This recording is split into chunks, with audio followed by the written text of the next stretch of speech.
ज्ञान और मोक्ष देने वाली देवी तारा।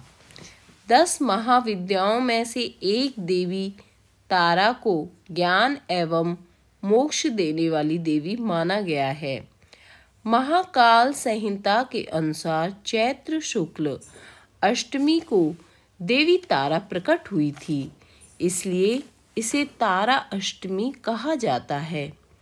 साधकों की देवी तारा की चैत्र मास की शुक्ल पक्ष की 9वीं तिथि को साधना करना तंत्र साधकों के लिए सर्व सिद्धिकारक माना गया है।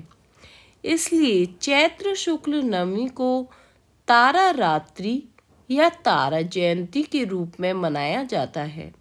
ये साधकों को उनकी साधना का शीघ्र फल देने वाली देवी है। देवी तारा तारकेश्वर रुद्र की शक्ति का रूप है। यह एकमात्र ऐसी देवी है जिनकी हिंदुओं के साथ साथ बौद्ध भी आराधना करते हैं। बौद्ध धर्म में मान्यता है कि बोधिसत्व के आंसुओं से कमल का फूल प्रकट हुआ था। इससे देवी तारा का जन्म हुआ। पौराणिक कथाओं के अनुसार जब सती ने शिव से अपने पिता दक्ष के यज्ञ में जाने की इच्छा व्यक्त की तो शिव ने वहां जाने से मना किया। यह सुनकर सती ने क्रोध में 10 दिशाओं में 10 शक्तियां प्रकट की। इस दृश्य को देखकर भगवान शिव घबरा गए। शिव ने सती से पूछा, हे 10 देवियां कौन हैं? सती ने कहा, ये मेरे 10 रूप हैं।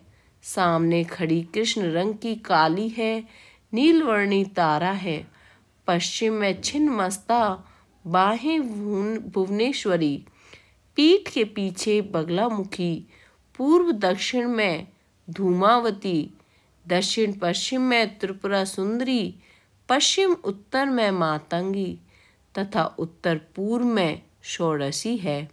और मैं खुद भैरवी रूप में अभयदान देने के लिए आपके सामने खड़ी हूँ।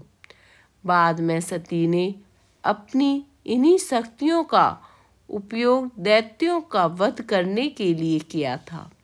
10 महाविद्याओं में से देवी तारा दूसरी महाविद्या है। प्राय लोग देवी तारा के स्वरूप को माँ काली मानकर आराधना करते हैं, जबकि काली और तारा 2 अलग अलग देवियां हैं। दोनों का स्वरूप एक है, लेकिन काली श्यामवर्णी और तारा नीलवर्णी देवी है। जीवों को तारने के कारण ही इन्हें देवी तारा कहा जाता है। देवी तारा के जन्म को लेकर पुराणों में अलग अलग कथा हैं। एक कथा है कि जब सृष्टि में घोर अंधकार था, तब इस अंधकार में से एक प्रकाश की किरण उत्पन्न हुई जो देवी तारा कहलाई। ब्रह्मांड में उपस्थित सभी पिंडों की स्वामिनी देवी तारा ही है। प्रकाश के रूप में उत्पन्न होने के कारण इन्हें महातारा भी कहा जाता है। ये अक्षोभय नाम के ऋषि पुरुष की शक्ति है। ऐसी मान्यता है कि हैग्रीव असुर का वध करने के लिए ये प्रकट हुई थी। एक अन्य कथा के अनुसार समुद्र मंथन के समय भगवान शिव को हलाहल विष की जलन से मुक्ति दिलाने के लिए माँ तारा प्रकट हुई थी।